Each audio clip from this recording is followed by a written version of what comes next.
चीन ने अचानक अपने रेगिस्तान में 12 लाख खरगोश छोड़ दिए। दोस्तों, जब भी कुदरत के कामों में छेड़छाड़ करने की बात आती है तो चीन पहले नंबर पर आता है। चाहे वो 100 करोड़ चिड़ियों को एक साथ मारकर इकोसिस्टम को तबाह करना हो या फिर इंडस्ट्रियलाइजेशन के चक्कर में जंगलात का सफाया करना हो। लेकिन चीन ने अब रेगिस्तान में 12 लाख गैर मुल्की खरगोश छोड़कर जो दांव खेला है, ये चीन को आबाद कर देगा या फिर पूरी तरह से बर्बाद कर देगा।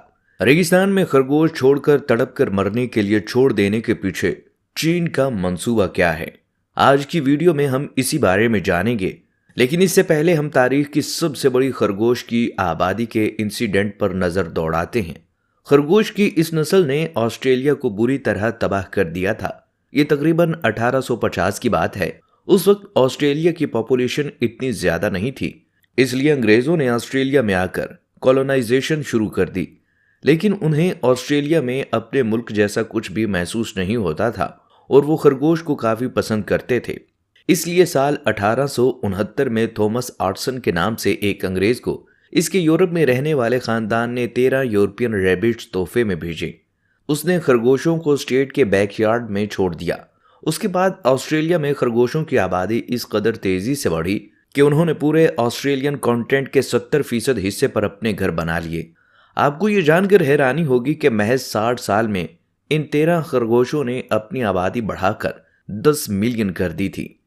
खरगोशों की आबादी तेजी से बढ़ने की वजह यह थी कि वहां पर उन्हें मारने के लिए कोई शिकारी मौजूद नहीं था। यहां तक हालात इतने खराब हो गए कि उन खरगोशों ने ऑस्ट्रेलिया की सारी फसलें तबाह कर दी। ऑस्ट्रेलिया की सरजमीन सोइल में तब्दील होने लगी। खरगोश रिहायशी इलाकों में भी घुसने लगे। ये चुपके से लोगों के घरों में घुसते और वहां तबाही मचा देते थे। सबसे ज्यादा परेशानी की बात यह थी कि रोज बरोज खरगोशों की तादाद में इजाफा ही होता चला जा रहा था और लोगों का कहना यह था अगर इसका कोई हल तलाश न किया गया तो हमें बहुत जल्द यह खित्ता छोड़ना पड़ेगा। अगर हम इसे तारीख की सबसे बड़ी पॉपुलेशन एक्सप्लोशन कहें तो ये बात गलत नहीं होगी कि ये हर साल 80 मील के इलाके को अपने अंडर लेकर हर स्टेट हर जगह तक पहुंच जाते थे। यहां तक कि कुछ इलाकों में बॉर्डर फेंस भी लगा दी गई और जहरीली गोलियां भी फेंकी गई थी कि जिन्हें खाकर खरगोश मर जाएं। लेकिन कोई भी तरीका कारगर साबित न हुआ। ये खरगोश गड्ढे खोदकर अपने घर बना लेते, इसलिए किसानों को यह हक दिया गया कि वो इनका घर तबाह कर सकते हैं। लेकिन इससे भी कोई खास फर्क नहीं पड़ता था। कुछ लोगों ने तो ये तक कह दिया कि खरगोशों ने हम पर हमला करने की कोशिश की है। चूंकि ये वाइल्ड रैबिट थे तो जब इनको खाना नहीं मिल पाता तो ये खरगोश चिड़चिड़े हो जाते थे और हमला करने में देर नहीं करते थे। तभी ऑस्ट्रेलियन गवर्नमेंट ने एक संगीन फैसला किया और चंद वाइल्ड रैबिट्स को पकड़ा और उनके जिस्म में एक वायरस को इंजेक्ट कर दिया। फिर उन खरगोशों को जंगल में छोड़ दिया। ये वायरस खरगोशों में एक ऐसी बीमारी पैदा कर देता था जिससे तड़प कर उनकी मौत हो जाती। बहुत से ममालिक ने ऑस्ट्रेलिया के इस काम की बहुत मजम्मत की, क्योंकि ऑस्ट्रेलिया पहला ऐसा मुल्क था जिसने जानबूझकर जानदारों में यह वायरस फैलाया था।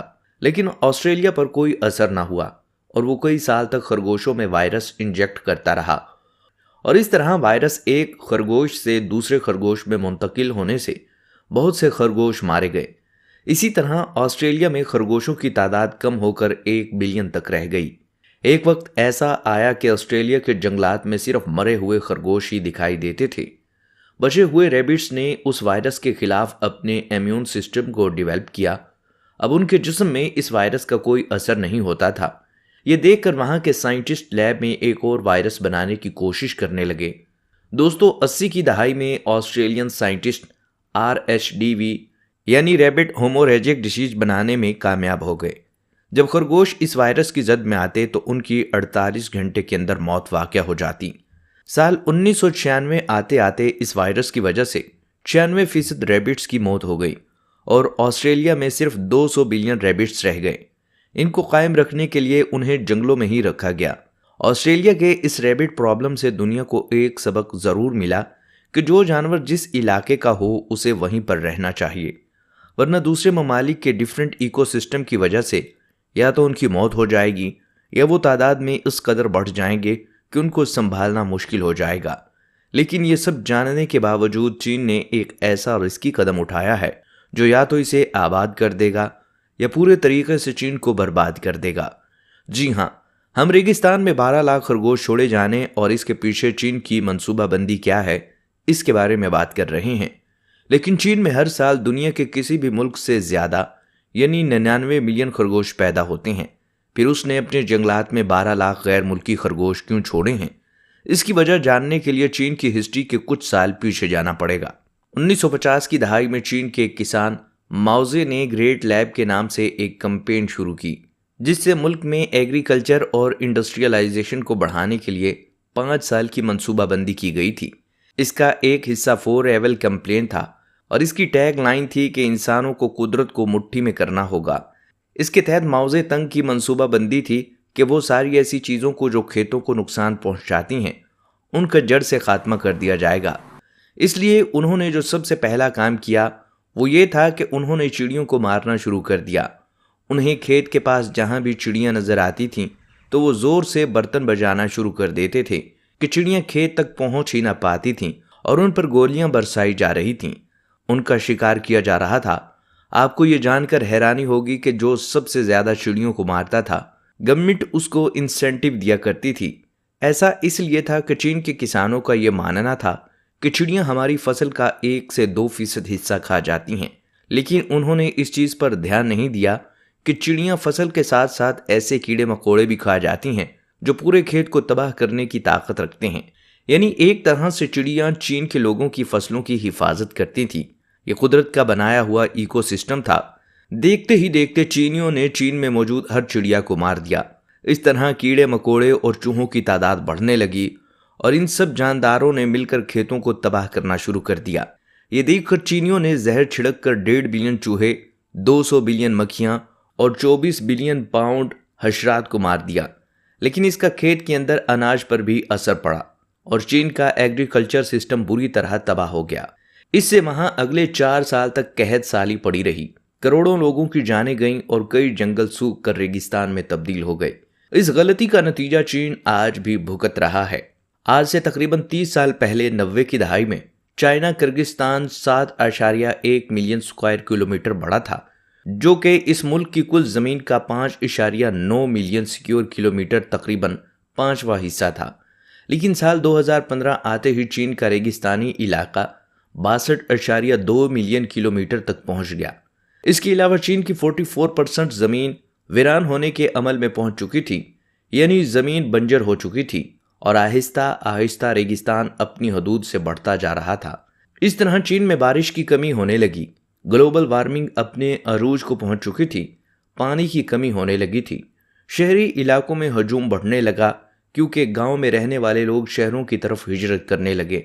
ये देखकर चाइनीज अथॉरिटीज के पांव तले से जमीन निकल गई, क्योंकि इस वजह से चीन को हर साल 54 बिलियन युआन यानी 63,400 करोड़ रुपए का इकोनॉमिक लॉस हो रहा था।